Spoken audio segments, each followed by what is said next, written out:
పిల్లలు ఒక కథ చెప్తాను వినండి. ఒక చిన్న పాప ఉండేది. ఒక ఊళ్ళో ఒక చిన్న పాప ఉండేది. ఆ పాప ఒకరోజు ట్యూషన్కి వెళ్ళి వస్తోంది. బ్యాగ్ భుజాన్ని వేసుకుని ట్యూషన్ నుంచి వస్తోంది. వచ్చేటప్పుడు ఆ పాపకి ఒక తాత దగ్గర ఒక విచిత్రమైన టీ పాట్ కనిపించింది. ఆ తాతని అడిగింది, తాత ఈ టీ పాట్ ఏంటి, ఇది విచిత్రంగా ఉంది, ఇది మా ఇంట్లో ఉన్నట్టుగా లేదు, ఇది కొత్తగా ఉంది అని అడిగింది. అడిగితే అప్పుడు ఆ తాత చెప్పాడు, ఇది మాయా టీ పాట్ అమ్మా, ఇది అల్లావుద్దీన్ అద్భుత దీపం లాంటిది.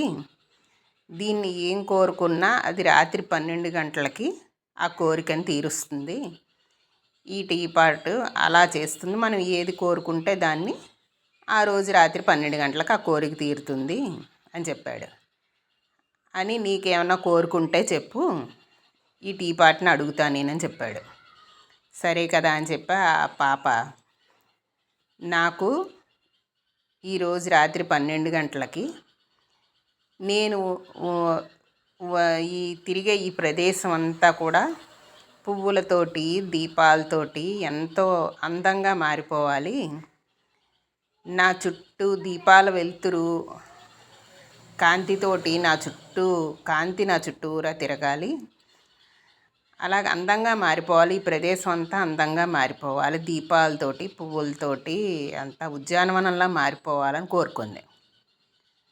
సరే, ఆ రోజు రాత్రి 12 గంటలకి గంటలు గణగణమని మోగాయి. మోగిన తర్వాత ఆ పాపకి మెలకు వచ్చేసింది. ఆ గంటల శబ్దానికి ఆ పాపకి మెలకు వచ్చేసింది.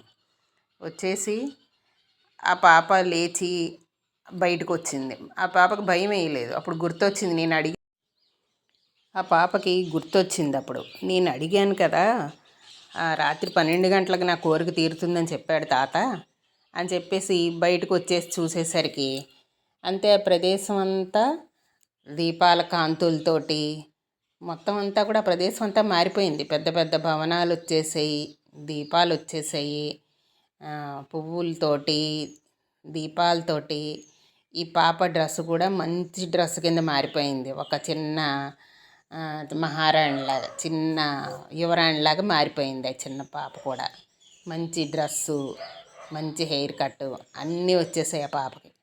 ఆ పాప ఆనందంగా దాంట్లో నడుచుకుంటూ ఆనందించింది. ఇది అమ్మా కథ. బాగుందా? మళ్ళీ రేపు ఇంకోటి చెప్పుకుందాం. ఈలోపు ఇది చూస్తూ ఉండండి, ఈ కథ వినండి, చూడండి. సరే, బాయ్.